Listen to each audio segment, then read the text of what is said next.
ಇಂದಿರಾ ಮನೆ ಅಡಿಗೆಗೆ ಸುಸ್ವಾಗತ. ಇಂದಿರಾ ಮನೆ ಅಡಿಗೆಯಲ್ಲಿ ಇವತ್ತು ನಾನು ಚಿಕನ್ ಪೆಪ್ಪರ್ ಗ್ರೇವಿ ಅಂತ ಮಾಡ್ತಾ ಇದ್ದೀನಿ. ಚಿಕನ್ ಪೆಪ್ಪರ್ ಗ್ರೇವಿ ಮಾಡೋದಕ್ಕೆ ಮೊದಲಿಗೆ ಒಂದು ಬಾಣಲಿ ತಗೊಳ್ಳೋಣ. ಬಾಣಲಿಗೆ ಒಂದು 6 ಸ್ಪೂನ್ ಎಣ್ಣೆ ಹಾಕ್ಕೊಳ್ತಾ ಇದ್ದೀನಿ.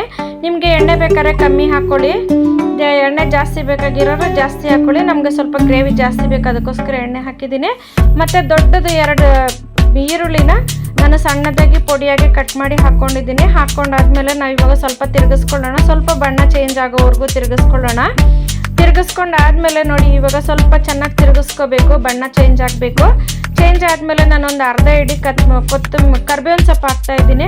ಕರ್ಬೇವಿನ ಸೊಪ್ಪು ಹಾಕಿದ್ಮೇಲೆ ಒಂದು 4-5 ಹಸಿಮೆಣಸಿನ್ಕಾಯಿನ ಕಟ್ ಮಾಡಿ ಹಾಕ್ತಾ ಇದ್ದೀನಿ. ಸಣ್ಣದಾಗಿ ಉದ್ದು ಕಟ್ ಮಾಡಿ ಹಾಕ್ತಾ ಇದ್ದೀನಿ.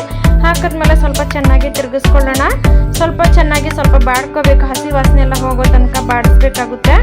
ಬಾಡಿಸಿ ಆದಮೇಲೆ ನಾವು ಇವಾಗ ಒಂದು 1/4 ಸ್ಪೂನ್ ಅರಿಶಿನ ಪುಡಿ ಹಾಕೋಣ. ಅರಿಶಿನ ಪುಡಿ ಹಾಕಿದ್ಮೇಲೆ ಸ್ವಲ್ಪ ಒಂದು ಕಾಲು ಸ್ಪೂನು ಗರಂ ಮಸಾಲೆ ಪುಡಿ ಹಾಕೋಣ. ಗರಂ ಮಸಾಲೆ ಪುಡಿ ಅಂದರೆ ಚಕ್ಕೆ ಲವಂಗ ಪುಡಿ, ಬರೀ ಚಕ್ಕೆ ಲವಂಗ ಏಲಕ್ಕಿ ಮಾತ್ರ ಪುಡಿ ಮಾಡಿರೋದು ಇದು. ನಮಗೆ ಗರಂ ಮಸಾಲೆ ಎಲ್ಲ ಇಷ್ಟ ಆಗೋದಿಲ್ಲ, ಅದಕ್ಕೋಸ್ಕರ ನೋಡಿ. ಇವಾಗ 2 ಸ್ಪೂನ್ ಶುಂಠಿ ಬೆಳ್ಳುಳ್ಳಿ ಪೇಸ್ಟ್ ಹಾಕ್ಕೊಳ್ಳೋಣ. ಶುಂಠಿ ಬೆಳ್ಳುಳ್ಳಿ ಪೇಸ್ಟ್ನ 2 ಸ್ಪೂನ್ ಹಾಕ್ಕೊಂಡು ಸ್ವಲ್ಪ ಚೆನ್ನಾಗಿ ತಿರುಗಿಸ್ಕೊಳ್ಳೋಣ.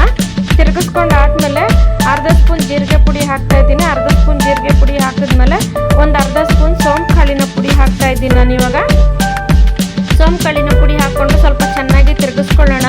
ನಿಮಗೆ ಚಕ್ಕೆ ಲವಂಗ ಪುಡಿ ಬೇಕಾಗಿದ್ದರೆ ನಾನು ಒಂದ್ಸರಿ ವಿಡಿಯೋ ಮಾಡಿ ಹಾಕ್ತೀನಿ. ಬರೀ ಚಕ್ಕೆ ಲವಂಗ ಏಲಕ್ಕಿ ಮಾತ್ರನೇ ಹಾಕ್ಕೊಳ್ಳೋದು ಅದಕ್ಕೆ. ನೋಡಿ ಇವಾಗ ಒಂದು kg ಚಿಕನ್ನ ನಾನು ಚೆನ್ನಾಗಿ 3-4 ಸರಿ ತೊಳ್ಕೊಂಡು ಒಂಚೂರು ಅರಿಶಿನ ಉಪ್ಪು ಹಾಕಿ ತೊಳ್ಕೊಂಡು ಇವಾಗ ನಾನು ಅದಕ್ಕೆ ಸೇರಿಸ್ಕೊಳ್ತಾ ಇದ್ದೀನಿ. ಸ್ಟವ್ನ ಮೀಡಿಯಮ್ ಉರಿಲೇ ಇಟ್ಟು ಮಾಡಿ, ಯಾವಾಗಲೂ ಜೋರು ಉರಿ ಇಟ್ಬೇಡಿ, ಸೀದೋಗ್ಬಿಡುತ್ತೆ. ದಪ್ಪ ತಳದ ಪಾತ್ರೆ ಇಟ್ಕೊಂಡು ಮಾಡಿದ್ರೆ ಚೆನ್ನಾಗಿರುತ್ತೆ. ಮತ್ತು ಇವಾಗ ನೋಡಿ ತಿರುಗಿಸ್ಕೊಂಡು ಇವಾಗ ರುಚಿಗೆ ತಕ್ಕಷ್ಟು ಉಪ್ಪು ಹಾಕ್ಕೊಳ್ಳೋಣ. ಉಪ್ಪು ಹಾಕಿದ್ಮೇಲೆ ಸ್ವಲ್ಪ ಚೆನ್ನಾಗಿ ತಿರುಗಿಸ್ಬಿಟ್ಟು ಸ್ವಲ್ಪ ಚೆನ್ನಾಗಿ ತಿರುಗಿಸ್ಕೊಳ್ಳೋಣ. ಎಲ್ಲ ಮಿಕ್ಸ್ ಆಗಬೇಕು, ಉಪ್ಪು ಖಾರ ಎಲ್ಲ ಮಿಕ್ಸ್ ಆಗೋ ಥರ ಚೆನ್ನಾಗಿ ತಿರುಗಿಸ್ಕೊಳ್ಳೋಣ. ತಿರುಗಿಸ್ಕೊಂಡಾದ್ಮೇಲೆ ಒಂದು ಅರ್ಧ ಕಪ್ ನೀರು ಉಯ್ತಾ ಇದ್ದೀನಿ ನಾನು. ನಿಮಗೆ ನೀರು ಸ್ವಲ್ಪ ಸಾರಿನ ಥರ ಬೇಕಾದರೆ ಸ್ವಲ್ಪ ಜಾಸ್ತಿ ಉಯ್ಕೋಬೋದು. ಇನ್ನು ನಿಮಗೆ ಸುಕ್ಕ ಥರ ಡ್ರೈ ಥರ ಬೇಕಾದ್ರೆ ಸ್ವಲ್ಪ ಕಮ್ಮಿ ಹಾಕ್ಕೊಳ್ಳಿ. ಇವಾಗ ಮುಚ್ಚಿಬಿಟ್ಟು ಒಂದು 10 ನಿಮಿಷ ಬಿಟ್ಬಿಡೋಣ. 10 ನಿಮಿಷ ಆಗಿದೆ ನೋಡಿ. ಇವಾಗ ಚಿಕನ್ ಸ್ವಲ್ಪ ಅರ್ಧಂಬರ್ಧ ಬೆಂದಿದೆ.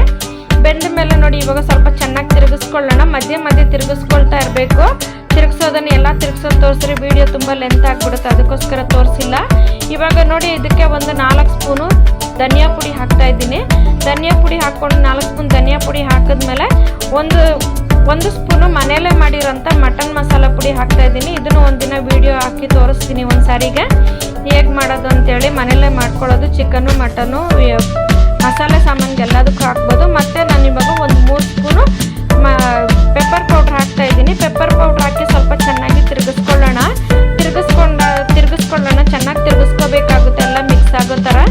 ಇದನ್ನು ನಾವು ಜ್ವರ ಬಂದವ್ರಿಗೆ ಮತ್ತು ಬಾಯೆಲ್ಲ ಕೆಟ್ಟೋಗಿದೆ, ಕಹಿ ಅನಿಸುತ್ತೆ ಅನ್ನೋರಿಗೆಲ್ಲನೂ, ಮತ್ತು ಕೋಲ್ಡ್ ಜಾಸ್ತಿ ಆಗಿರೋರಿಗೆ ಮಾಡಿಕೊಟ್ರೆ ಬೇಗ ಕೋಲ್ಡ್ ವಾಸಿ ಆಗುತ್ತೆ. ಮತ್ತು ನೋಡಿ ಇವಾಗ ಇದನ್ನು ಮುಚ್ಚಿಬಿಟ್ಟು ಒಂದು 10 ನಿಮಿಷ ಆದಮೇಲೆ ತೆಗಿಯೋಣ. 10 ನಿಮಿಷ ಆದಮೇಲೆ ತೆಗೀರಿ. ನೋಡಿ ಗ್ರೇವಿ ಹೇಗೆ ಥರ ಆಗ್ತಾ ಇದೆ ಅಂತೇಳಿ. ಚಿಕನ್ ಗ್ರೇವಿ ರೆಡಿಯಾಗಿದೆ. ಇನ್ನೇನು ಇದಕ್ಕೆ ಸ್ವಲ್ಪ